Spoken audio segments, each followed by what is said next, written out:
It's the case of a person who originally requested an euthanasia, but then desists, meaning that he withdraws the petition to do that. But he is actually killed by, doctor or the health provider. And for those cases in which the person was actually euthanized by the doctor, the fine that the doctor will get is between 500 and 5,000 euros. It's like a traffic fine.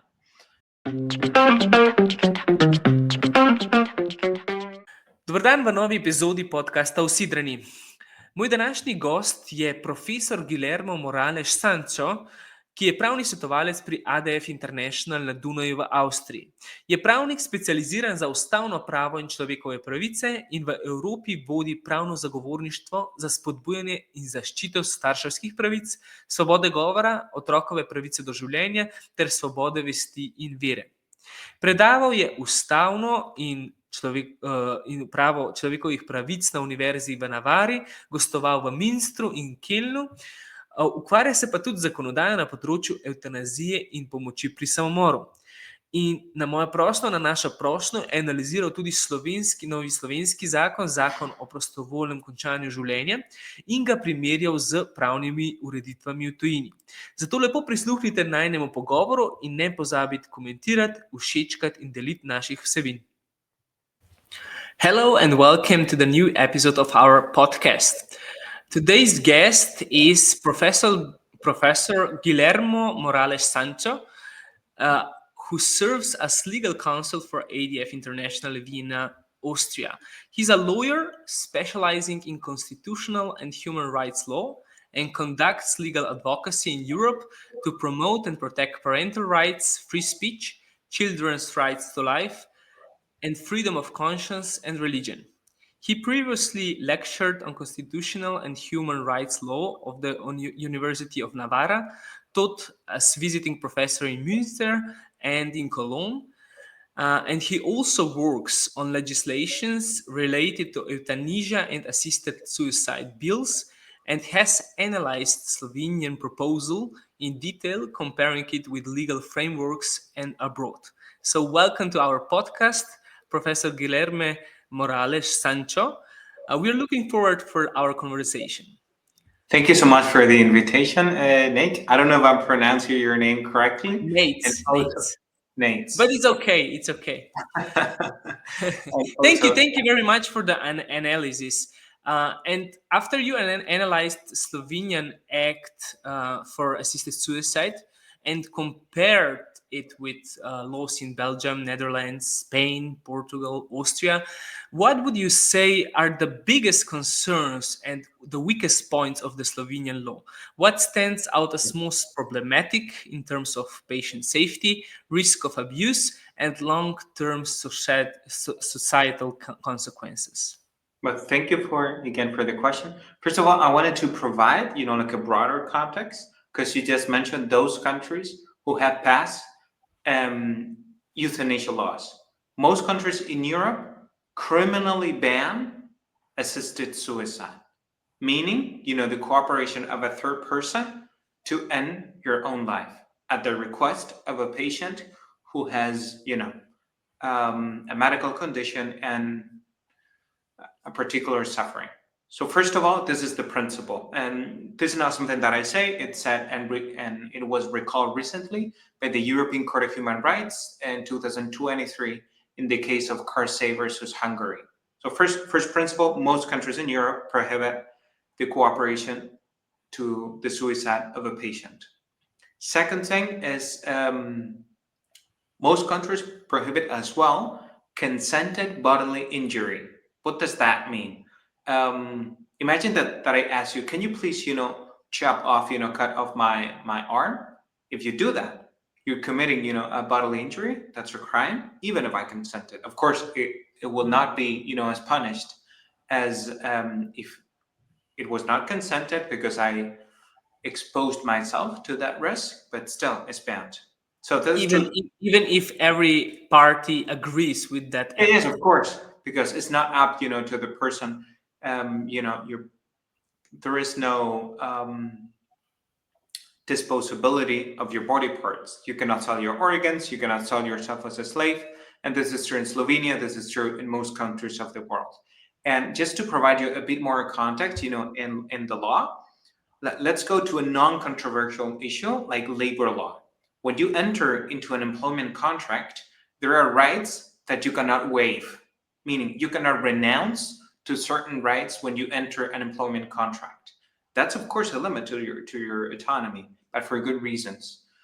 Give you, 2 examples. You cannot waive to your right to strike, for example, or to join a union or to defend yourself in court. Imagine that the employer requires you to waive, meaning renounce into your right to go to court in your employment contract. You're totally defenseless. If it does not pay you, your salary, you cannot defend to your court because you've renounced to it. So again, if this is true for the access to justice in an employment contract, it should be even more important regarding your own life. This is a right. It's so important that you cannot renounce to it. And to your second, sub question, what stands out as the most problematic in terms of patient safety in the case of the Slovenian law? It's the degraded protection of vulnerable human life. Law's mission, the mission of the law, it's exactly the opposite. We protect more weak people. That's why the law exists, precisely to protect those people. If we create, different levels of protection, and we degrade the protection of people who are, in a very weak condition mentally, and because of a, heavy health condition, it's actually, not fulfilling the mission of the law. And what's the message that we send with this kind of legislation? What we're saying to the society is, actually, these people, they're not that valuable. That's why we can degrade their protection. Yeah, I always says in these debates that the fact that someone wants to open champagne one day before their euthanasia, it's not a good excuse that you put a whole category of vulnerable people into that dilemma to feel like a burden, to feel like that their duty is to go away. So yes, that. Yeah.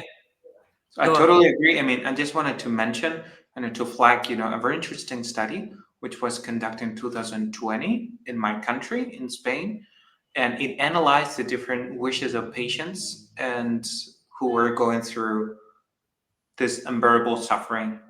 And what actually this researcher found was that most people, what they wished was a different, life situation. They wanted to shorten, their suffering, but that they were actually not asking to be killed. Okay, let's go through our Slovenian law. So Slovenia imposes only between 500 and 5,000 fine, even for cases where a patient is euthanized after having withdrawn their request. How does such a mild sanction, especially compared to other countries where violations carry multi-year prison sentence, affect deterrence, the likelihood of abuse, and the protection of the most vulnerable? Yeah, as I was saying, in the beginning, this is probably one of the most concerning aspects of this law. And the case scenario is the following. It's the case of a person who originally requested an euthanasia, but then desists, meaning that he withdraws the petition to do that. But he is actually killed by, doctor or the health provider. And for those cases in which the person was actually euthanized by the doctor, the fine, that the doctor will get is between 500 and 5,000 euros. It's like a traffic fine. And so this is really it's not for the doctor, it's just for the organization that doctor is employed in. So it's not even criminal, it's not, the fee is not for the it's even doctor. worse than that. Yeah, thank you for the clarification. But what I think is probably like very, very concerning is even investigating these cases is going to be very difficult. Who's going to be witnessing? And there are 2 points in the Slovenian law that are very problematic. The first is the coroner doing the autopsy afterwards. He's not mandatorily obliged to conduct it, meaning that after the death of the patient, he can decide if he's going to conduct an autopsy.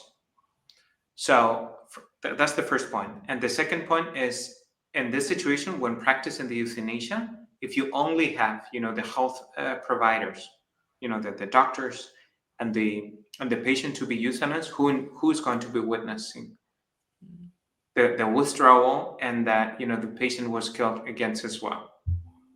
And so in practice, it's going to be almost impossible. And, under the law, the death is it's just like a natural death, a death just by the disease. So even, the sources of evidence that we can collect to prove that, the patient was actually killed against his will are by the law are cut. So that's And we actually also see that in other countries there are rarely cases that come to the court, that the things are just refused before it comes to court. But my question is more, but these laws in Belgium, Netherlands, and so on, they have a sentence. They have what are the sentences for illegal euthanasia in those countries you mentioned? It's homicide. I mean, in the Netherlands, it's 13 years of prison.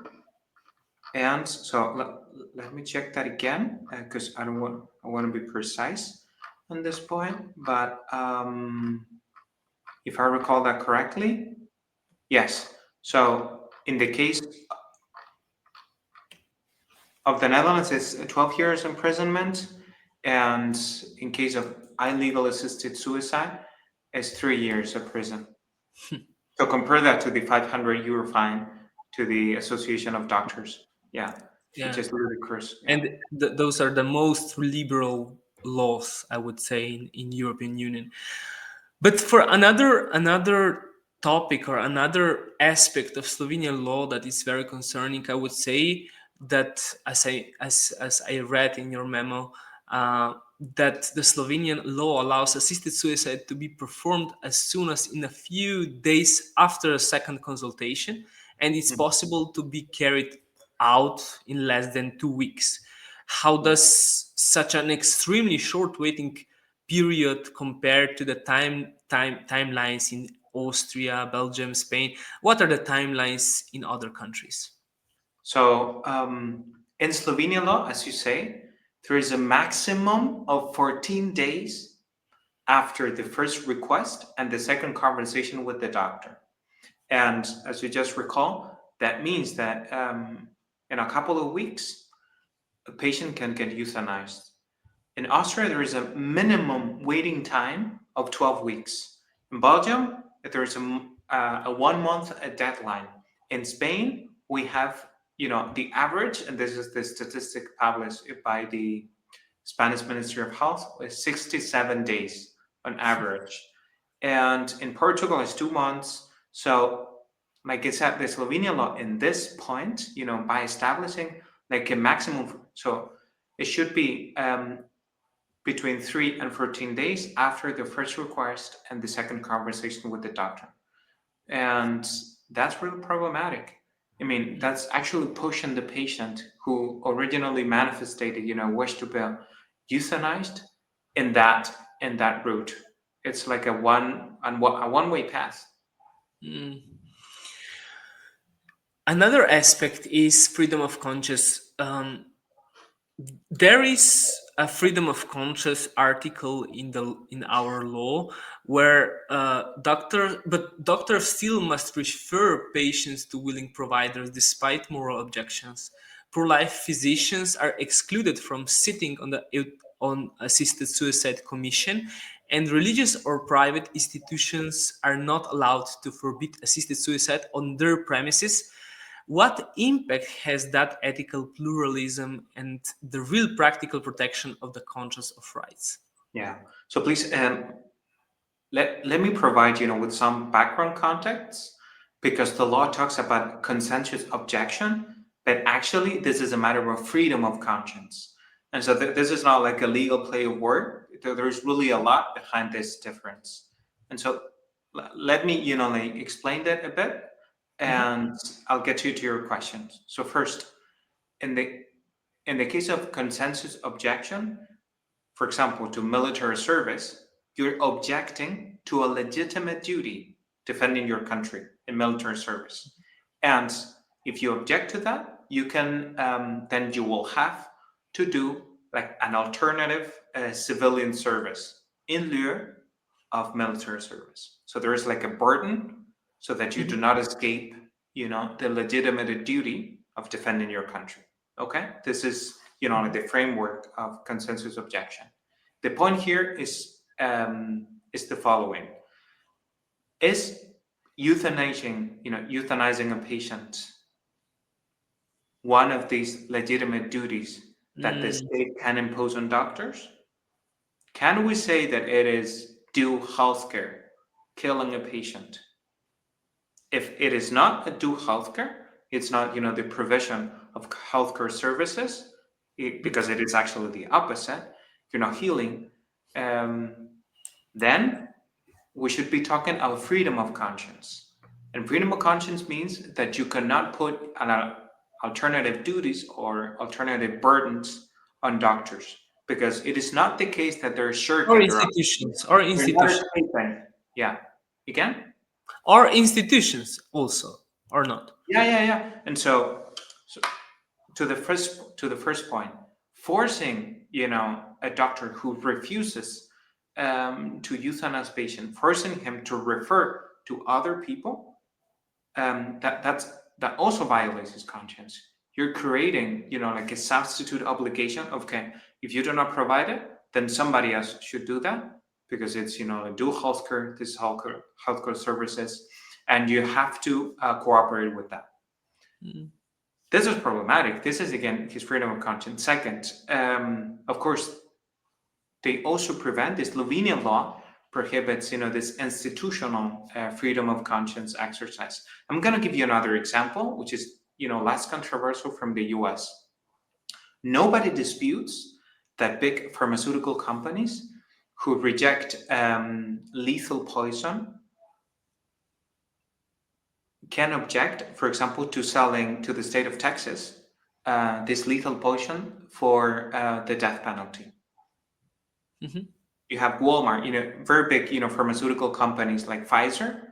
They do have the institutional right as a company, as a for-profit company, to object to this, to selling lethal medicines for death penalty.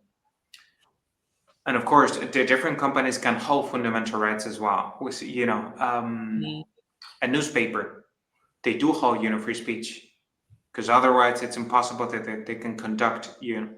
Now let's get to Christian senior homes, for elderly people. If we do not allow them to exercise, because they're actually under the Slovenian law, they're forced to allow their doctors to perform euthanasia. This is terrible.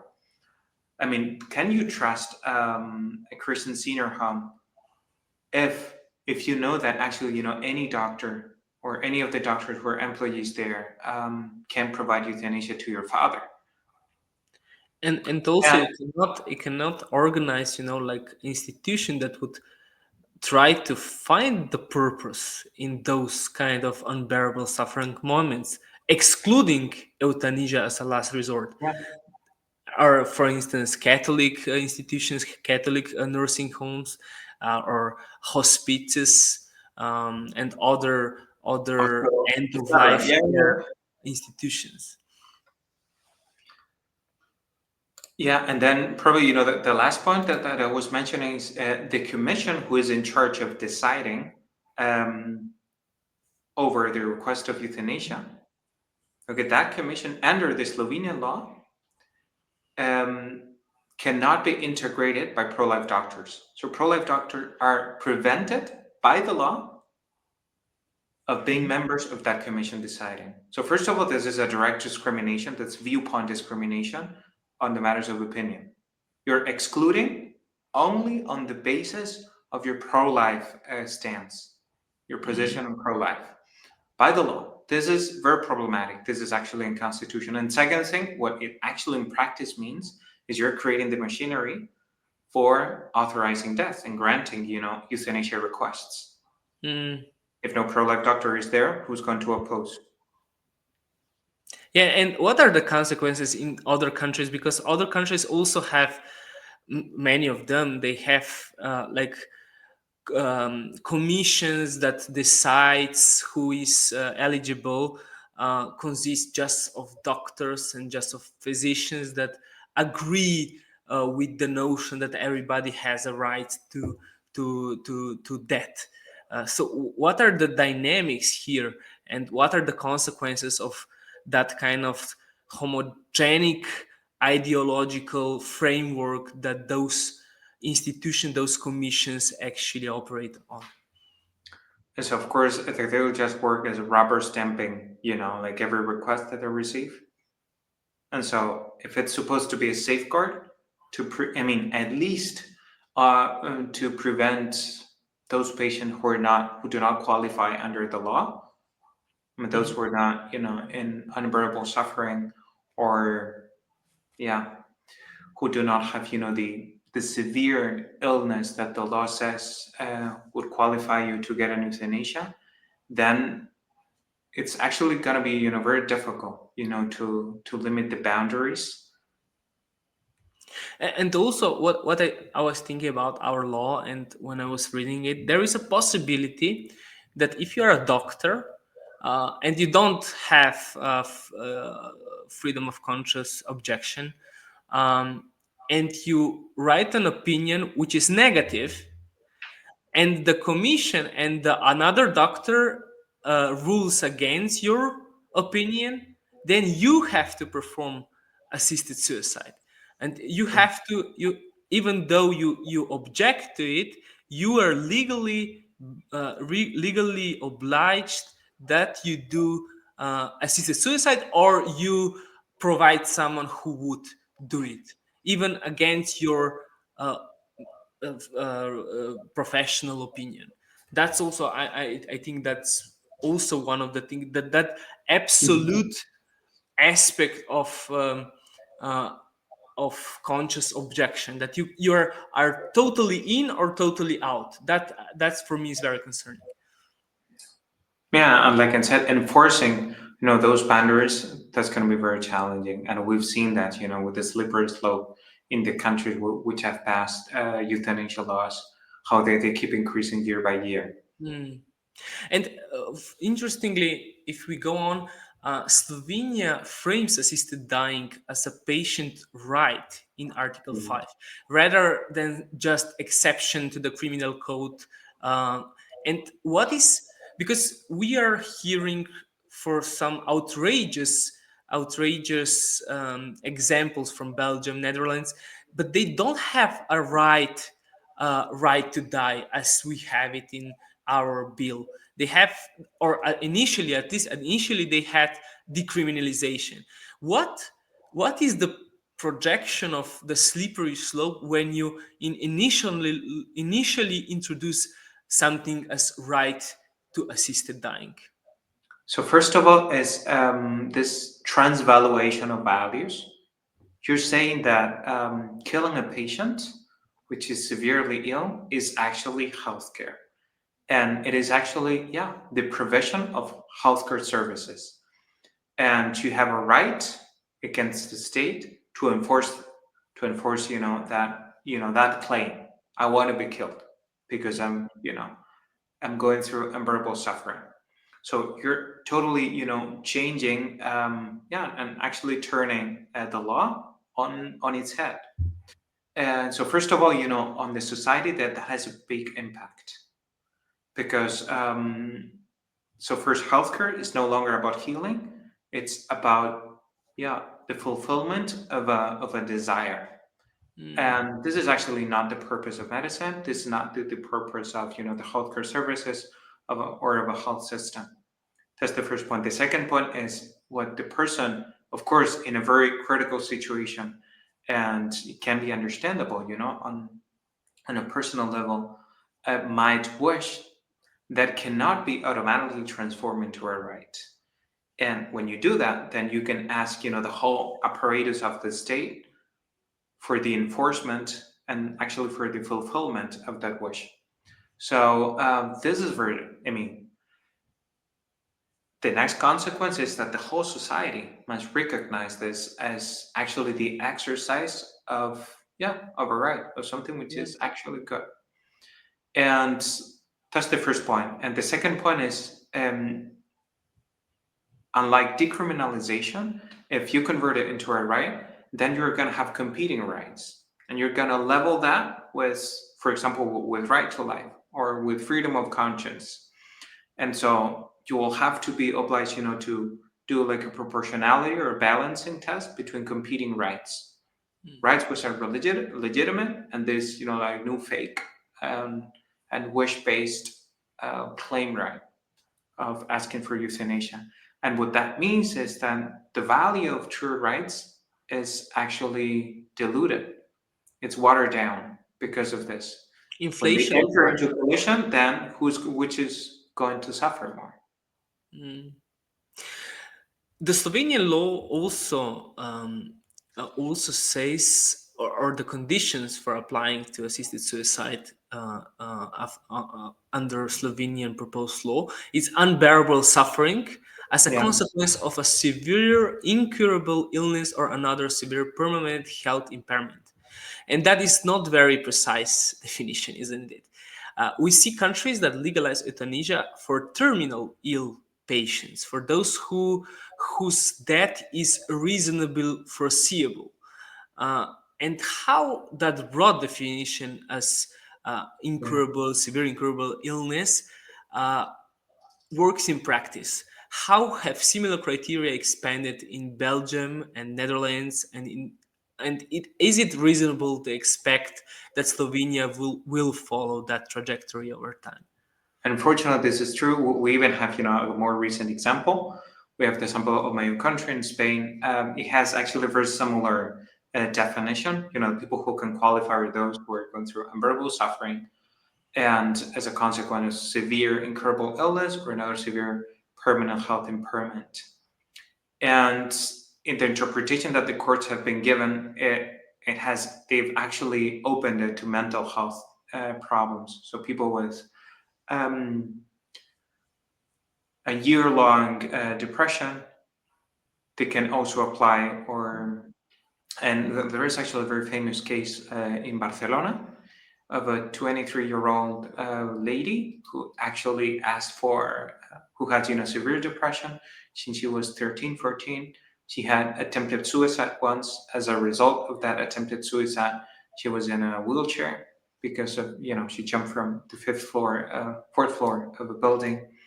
And then, of course, you have the combination of the two things. She's permanently, impaired because of, the mobility restrictions after, the suicide attempt. And so she requested euthanasia. Her father objected to it, but it was finally granted by the courts. So I think that's a very sad and terrible example. And she was euthanized in the end last year. No, sorry, this year, 25.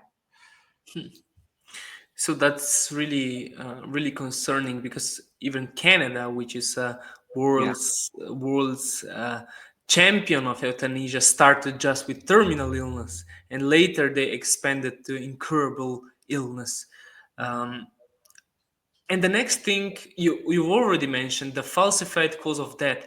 What are the consequences if you put that? Because as I understand, there are not so many countries that the doctors have to falsify the cause of death, that they don't write up the assisted suicide, but they have to put it the illness or one of the illnesses that could provide it, that could lead to that death, to that conclusion. So I mean, In the case of Portugal, for example, the Portuguese law says that assisted suicide must be registered as the cause of death. So please don't lie, on legal documents. And that of course opens, the door to many abuses. Who's going to be the beneficiary, of a health insurance or of a life insurance? Because, the recorded cause of death under the Slovenian law is the illness, not the euthanasia. Actually, the lethal poison that was given to the patient.